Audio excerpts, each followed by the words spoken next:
Hello students, welcome back to our video. So in the last video we started with the chapter number 11, that is social responsibility of business.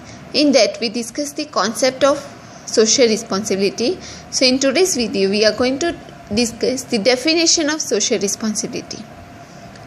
So at the time of establishment and the development of business unit, the services and the contribution provided by the various segments of society and organizations, the duties which occurs to obligate them as a responsibility towards the society calls the social responsibility of the business.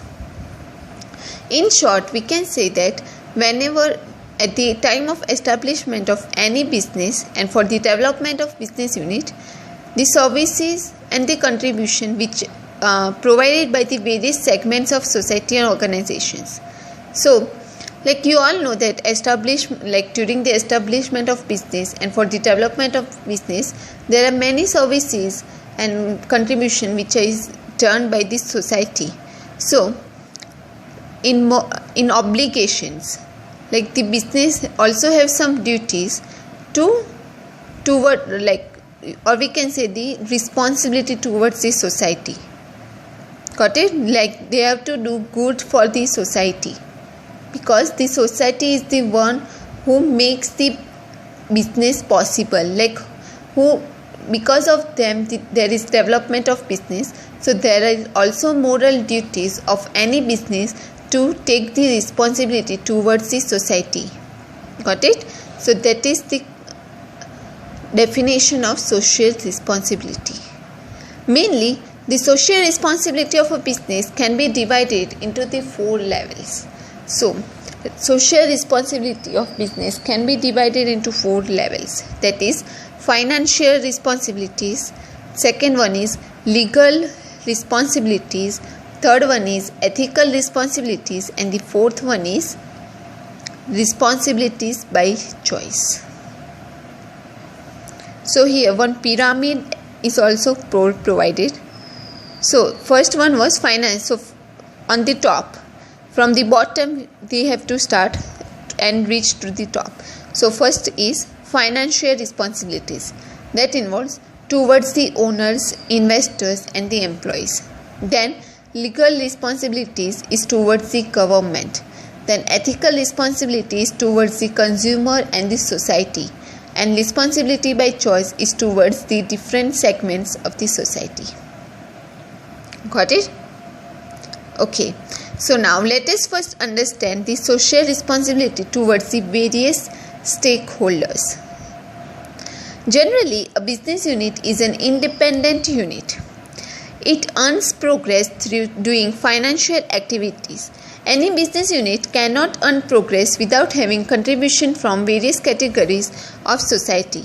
Different interests of various categories of the society, groups or institutions have been associated with the business unit, each of them recognized as a stakeholder group. So you all know that to earn progress, business can earn progress through doing the financial activities. Any business unit cannot progress or earn progress without having contribution from the various categories of the society or from the different interest groups. Correct? So, there is some social responsibility towards the stakeholder groups. The stakeholding groups which are associated with the business unit can be divided into 2 categories. So, the stakeholder groups which are associated with the business unit can be divided into 2 parts, that is internal stakeholders and external stakeholders. Under internal stakeholders includes owners, investors and employees, and the external stakeholders includes customers, suppliers, government and the society. So these are the various stakeholders, internal and external stakeholders. Internal stakeholders, the interest groups which are associated directly with the interest. What is internal stakeholders? So the interest groups which are associated directly with the management of a business unit and which is a part of the unit are called an internal stakeholders. Then external stakeholders. The interest groups which are indirectly associated with the management of a business unit are called the external stakeholders. Got it? So external stakeholders are indirectly associated with the management of business, and internal stakeholders are directly associated with the management of business. Got it? So these are the social responsibilities towards the various stakeholders. Then next one is social responsibility of business towards the owners. So now we are going to stop here. In the next video we would be continuing with this. So if you have any questions or any doubts, please feel free to comment below the video. Thank you.